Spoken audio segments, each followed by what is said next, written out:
जय हिंद मेरे प्यारे सभी विद्यार्थियों, मैं हूं विजय। स्वागत करता हूं एक बार फिर से आप सभी लोगों का आपके अपने YouTube चैनल विजया क्लासेस में।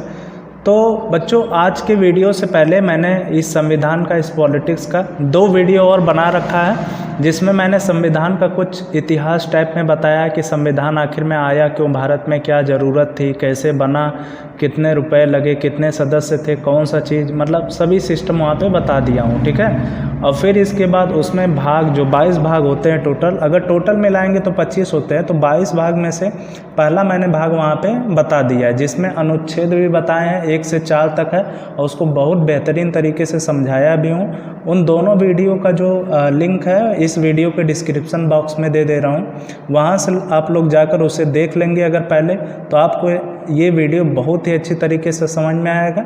अगर आप लोगों ने पहले से ही देख रखा है तो उसके लिए आप यहाँ से अच्छी तरीके से कंटिन्यू करके समझ सकते हैं। ठीक है। तो आज हम लोग देखेंगे संविधान का ये भाग दूसरा है। ठीक है। तो ये संविधान का जो भाग दूसरा है, भारतीय संविधान का, ये किस चीज़ के बारे में बताएगा? ये बताएगा नागरिकता के बारे में। ठीक है। तो ये बताएगा नागरिकता के बारे में। ठीक। तो यानी कि कौन व्यक्ति भारत का नागरिक होगा, कौन व्यक्ति भारत का नागरिक नहीं होगा। अच्छा, नागरिक का क्या मतलब होता है, पहले इसको समझ लेते हैं हम लोग। तो नागरिक और नागरिकता का मतलब ये है ना कि जो कोई भी व्यक्ति जिस देश में रहता है तो वहाँ के जो मूल निवासी हैं उनको एक विशेष प्रकार के अधिकार दिए जाते हैं। ठीक है। जो कि सिर्फ उन्हीं देश में जो रहते हैं उन्हीं को ही मिलता है। ठीक। तो उन्हीं अधिकारों को क्या कहते हैं? नागरिकता कहते हैं। तो भारत का भी संविधान देता है। ठीक है। भारत के नागरिकों को जो भारत में रहते हैं। ठीक। तो भारत में जो नागरिकता का प्रकार है वो कैसी है? एकहरी है। ठीक। एकहरी का मतलब क्या है? सिंगल है। अगर आप जो है, ये सिंगल है, अगर आप यहाँ से मतलब भारत के अलावा चाहें कि दूसरे देश में चले जाएं और वहाँ की भी नागरिकता आप ले लें तो ऐसा संभव नहीं है। तो तब आपको भारत की नागरिकता छोड़नी पड़ेगी। ठीक है। तो फिर इसके बाद एक चीज़ और हम लोग देख लेते हैं कि ये नागरिकता शब्द आया कहाँ से, इस संविधान में हमारे जुड़ा कैसे। ठीक है। तो इसको कौन से देश से लिया गया है? मोस्ट इम्पॉर्टेंट है, बहुत बार पूछता है एग्जाम में। तो ये ब्रिटेन से लिया हुआ है। ठीक है। ब्रिटेन से नागरिकता को लिया गया है, इस सिस्टम को। ठीक। तो चलिए, ये नागरिकता यानी कि इसके अंतर्गत कुछ अनुच्छेद भी होंगे। तो जो भाग 2 है, नागरिकता है, इसमें 5 से लेकर टोटल 11 अनुच्छेद हैं। ठीक है।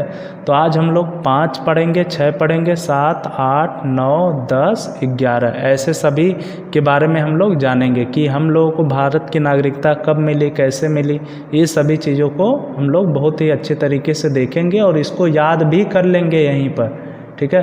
तो आप कहीं मत जाइएगा, बने रहिए हमारे साथ। तो चलिए आइए इसको हम शुरू करते हैं। ठीक।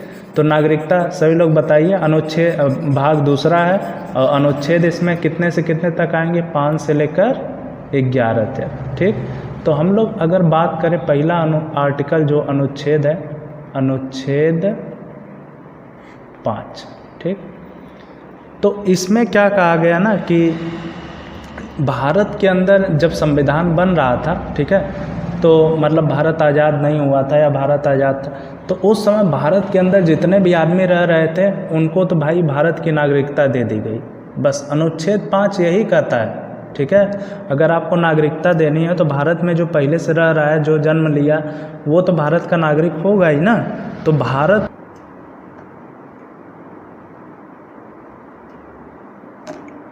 भारत के अंदर जितने भी लोग थे उस समय, वो क्या थे? भारत के अंदर। ठीक।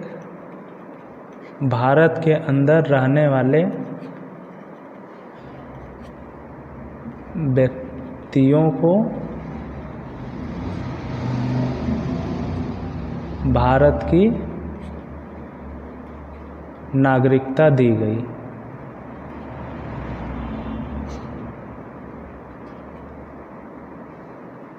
ठीक। तो सीधी सी बात है, समझ में भी आ जाएगी। अब आते हैं हम लोग आर्टिकल 6, मतलब अनुच्छेद किस पर? अनुच्छेद 6 पर। ठीक। इसमें क्या कहा गया ना, देखिए इसको बहुत ध्यान से समझिएगा आप लोग। इसमें 2 बातें कही गई है। एक्चुअल में जब इसी समय भारत और पाकिस्तान का बंटवारा भी हुआ था, जानते ही हैं आप सभी लोग। ठीक है।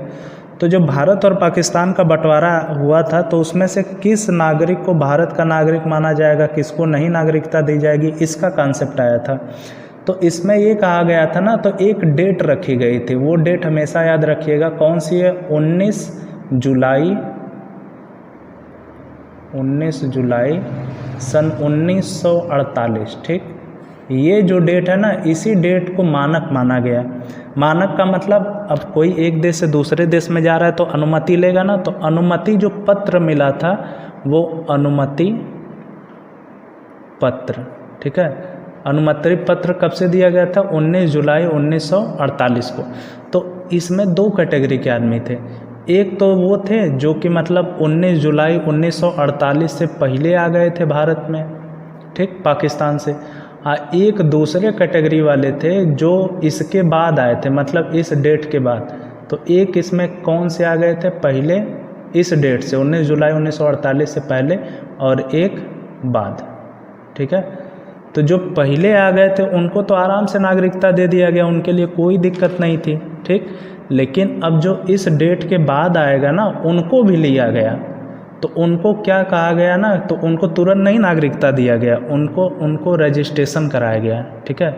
उनका क्या कराया गया, पंजीकरण, ठीक। तो रजिस्ट्रेशन के तहत उनको कम से कम 6 महीने का टाइम लगता था, ठीक है। तो 6 महीने अगर वो भारत में रहेंगे तब उनको नागरिकता दी जाएगी, किसको, जो बाद में आए। और जो इसके पहले आ गया उसको तो नागरिकता तुरंत मिल जाती थी, ठीक। तो 5 और 6 समझ में आया। 5 भारत के अंदर रहने वाले को, 6 में 2 प्रकार, एक 19 जुलाई 1948 से पहले जो आया उसको तुरंत मिल गई, जो बाद में आया उसको 6 महीने तक रहना पड़ा, ठीक है। अब आइए हम लोग देखते हैं अनुच्छेद 7, ठीक है। अगर अच्छा लग रहा है वीडियो तो अपने दोस्तों को भी दिखाइए, क्योंकि भारत के अगर आप नागरिक हैं और आप संविधान के बारे में नहीं जानेंगे, ये नहीं जानेंगे कि कौन सा भारत का नागरिक होगा कौन नहीं होगा, तो फिर आप कैसे इस समाज में अपने आप को व्यवस्थित कर सकते हैं, ठीक है। और रही राजनीति तो दूर करने की बात है, आप जब इस संविधान के बारे में नहीं जानेंगे तो आप अपना हक कभी नहीं जान सकते, ठीक है। तो आइए चलिए हम लोग बात करते हैं किसकी, अनुच्छेद 7, ठीक। अनुच्छेद 7। अब अनुच्छेद 7 क्या कहता है ना, कि जो व्यक्ति जब स्वतंत्रता प्राप्ति हो गई उसके बाद चला गया भारत से, ठीक है, यानी कि एक तरीके से ऐसे कह सकते हैं, मार्च 1947 ये रहने के लिए चला गया हमेशा के लिए, किसके, पाकिस्तान में, ठीक है। उस पाकिस्तान में रहने के लिए ही चले गए, नल्ला पाकिस्तान में, ठीक। तो वहाँ रहने के लिए जब भी चले गए तो अब वापस आना चाहते हैं कि भाई अब हमें पाकिस्तान में नहीं, इससे अच्छा तो हमारा हिंदुस्तान ही था। तो भारतीयों का संविधान जो है इतना लचीला है, मतलब इतना समझ लीजिए दयावान भी है, जो कहता है ठीक है आप आना चाहते हैं तो आप स्थायी रूप से पहले वहाँ पर ये चीज़ प्रूव कर लीजिए कि हाँ अब हमको पाकिस्तान में नहीं रहना है, अब हमको हिंदुस्तान में रहना है, ठीक है। तब इसके बाद इनको भारत में आने के बाद तो इनके लिए वही सिस्टम है, इनका क्या कराना पड़ेगा रजिस्ट्रेशन, ठीक है। रजिस्ट्रेशन मतलब इनका भी पंजीकरण कराना पड़ेगा। फिर 6 महीने जब भी रहेंगे, 6 महीने कहाँ रहेंगे, भारत में, तब इनके बाद इनको नागरिकता दी जाएगी, ठीक है। तो बात समझ में आई, अनुच्छेद 7 भी। अब इसके बाद हम लोग चलेंगे किस पर, अनुच्छेद 8 पर, ठीक है। जल्दी जल्दी इसको लिखते रहिएगा, क्योंकि हम लिख कर ऐसे नोट्स तो बना नहीं रहे हैं, ठीक है। आप सभी लोग अगर नोट्स बनाएंगे तभी आगे काम देगा, जिससे आप नोट्स केवल देखेंगे थोड़ी सी तो आपको पूरी बात अच्छे से समझ में आएगी जो मैं अभी समझा रहा हूँ, ठीक है। फिर इसके बाद हम लोग आते हैं अनुच्छेद 8 पर, ठीक। तो अनुच्छेद 8 कहता है कि आप जो है विदेश जाना चाहते हैं, ठीक है, विदेश जाइए, कोई दिक्कत नहीं है। वहाँ पर नौकरी करना चाहते हैं, ठीक है, करिए, कोई बात नहीं है, आपकी भारत की नागरिकता कभी ख़त्म नहीं होगी, ठीक है। तो यही कहता है कि विदेश घूमने पर या नौकरी करने पर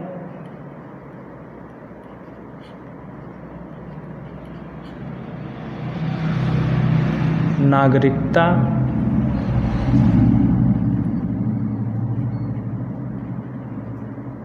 समाप्त नहीं होगी। ठीक है, अभी तो आप कहेंगे कि सर आप बोले थे कि नागरिकता समाप्त हो जाएगी जो, अगर भाई कोई विदेश घूमने गया है ना, ठीक है, अगर वो वहाँ पर जाकर वहाँ की नागरिकता लेगा तब ना उसका वो भारत की नागरिकता ख़त्म होगी। ठीक, तो आप विदेश घूमना चाहते हैं, कोई दिक्कत नहीं, जाके घूमिए, नौकरी करना चाहते हैं जाके करिए, लेकिन वहाँ की आप नागरिकता नहीं लेनी पड़ेगी वहाँ की। ठीक है, फिर इसके बाद आ जाएगा आर्टिकल संख्या 9। ठीक है, मतलब अनुच्छेद 9। ये अनुच्छेद 9 क्या कहता है ना कि भाई देखिए, जो अभी मैं बात कर रहा था वो आर्टिकल 9 ही है। ठीक, कि विदेश की नागरिकता लेने पर, विदेश का मतलब कोई भी दूसरा देश, ठीक है, नागरिकता लेने पर भारत की नागरिकता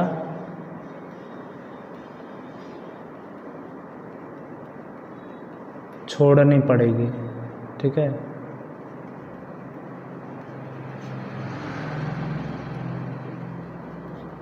तो इतना चीज़ें हो गए। आर्टिकल संख्या 8 और 9 भी समझ में आया। फिर इसके बाद आते हैं आर्टिकल संख्या किस में हम लोग, 10 में। ठीक है, मुझे नहीं लगता है किसी को कोई कन्फ्यूजन हो रहा होगा। ठीक है, अगर होगा तो उसको कमेंट बॉक्स में बता दीजिएगा, जिससे मैं उसको देखकर अच्छे से आपको सॉल्व करके जो भी मैटर है उसको बता सकूँ। ठीक है, अब हम लोग आएंगे किस पर, आर्टिकल संख्या 10 पर। ठीक, एक सेकेंड इसको इरेज कर दें। ठीक, तो आर्टिकल हम लोगों का 10 जो कहता है ना कि भारतीयों की, अब कोई ये डरेगा कि भाई हम लोग कितने साल बाद, कितने साल तक एक नागरिकता रहेगी, कब ख़त्म हो जाए कोई भरोसा नहीं, ऐसा कुछ नहीं है। ठीक है, आपकी नागरिकता जो है हमेशा बनी रहेगी, कभी ख़त्म नहीं होगी, लेकिन अगर आप कोई देश विरोधी काम नहीं करते। ठीक है, यानी कि अगर आप कोई भी देश विरोधी काम करेंगे तो आपकी नागरिकता छीन ली जाएगी। ठीक है, तो यही चीज़ बताया है कि भारत की नागरिकता, एक सेकेंड रुकिए,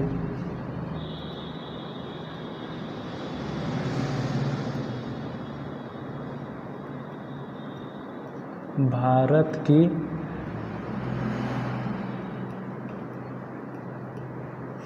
नागरिकता बनी रहेगी। ठीक है, जब तक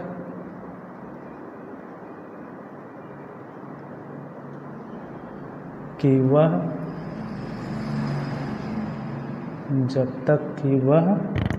देश विरोधी काम नहीं करते। अब भाई जाहिर सी बात है, देश विरोधी काम करेंगे तो फिर नागरिकता तो छीनने की बात है। अगर सीधा भारत का संविधान है तो बहुत टेढ़ा भी है। ठीक है, तो उसके लिए आप खुद जिम्मेदार होंगे उसकी सज़ा भुगतने के लिए।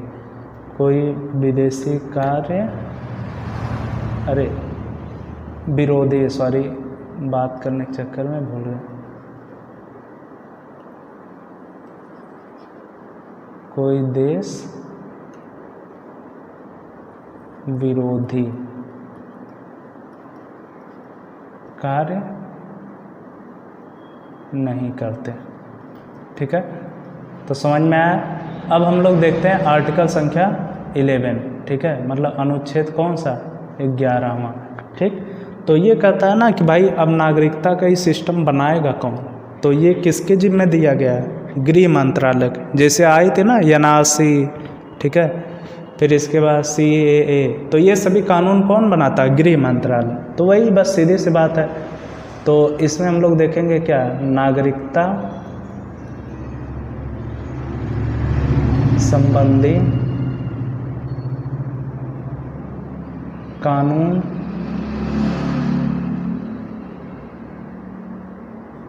संसद बनाती है। ठीक है, संसद बनाएगी। देखिए कोई भी कानून कौन बनाएगा, मेनली जो कानून होते हैं वो संसद ही बनाती है। ठीक, संसद बनाएगी, लेकिन ये जिम्मेदारी किसको देगी, गृह मंत्रालय को। ठीक है, तो यह जिम्मेदारी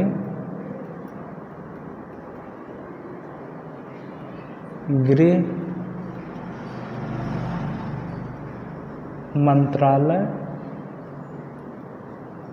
को दी गई है कि भैया आप जो है कि नागरिकता से संबंधित कानून बनाइए। ठीक है, तो इतनी बात सबको समझ में आई। चलिए आइए रिवीजन करते हैं, जल्दी जल्दी बोलिएगा।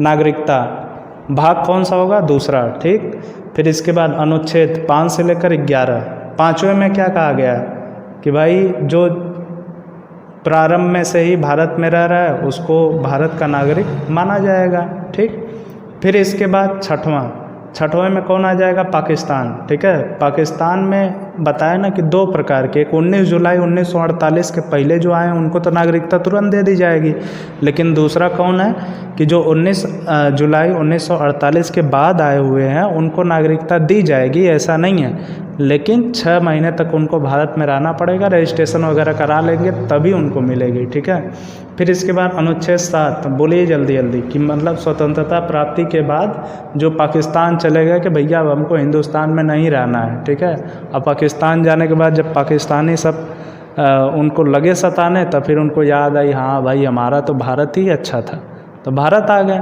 तो भारत आने से पहले वहाँ ये रहे, पूर्ण सहमति रहे कि हाँ भाई अब हमें पाकिस्तान फिर नहीं जाना है, तो उनको भी भाई भारत नागरिकता देगा, लेकिन 6 महीने उनको भी रहना पड़ेगा, बाद में रजिस्ट्रेशन वगैरह कराना पड़ेगा। ठीक, फिर इसके बाद हम लोग आएंगे 8 पर।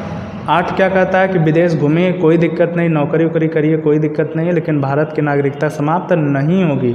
लेकिन अब इसके बाद बताया गया है 9वें में कि विदेशी नागरिकता अगर लिए वहाँ पे तो आपकी नागरिकता ख़त्म हो जाएगी। ठीक है, फिर इसके बाद 10वां क्या बताता है कि भारतीयों की मतलब आपकी नागरिकता हमेशा बनी रहेगी, कभी भी कोनो टेंशन लेने वाली बात नहीं है, जब तक आप देश विरोधी कार्य नहीं करते। फिर 11वां कहता है कि भाई आप लोगों का जो ये सब कानून है वो संसद किसको सौंप दी है? गृह मंत्रालय को। ठीक है, तो आई होप कि आपको ये वीडियो समझ में आया होगा, याद भी हुआ होगा, कुछ नया सीखने को भी मिला होगा और आपने अपनी नागरिकता के बारे में कुछ जाना भी होगा। ठीक है, तो ऐसे ही वीडियो मैं बनाता रहूँगा। इसके बाद हम लोग मिलेंगे इसके भाग 3 में। ठीक है, तो तब तक के लिए आप सभी लोग इजाज़त दीजिए। धन्यवाद।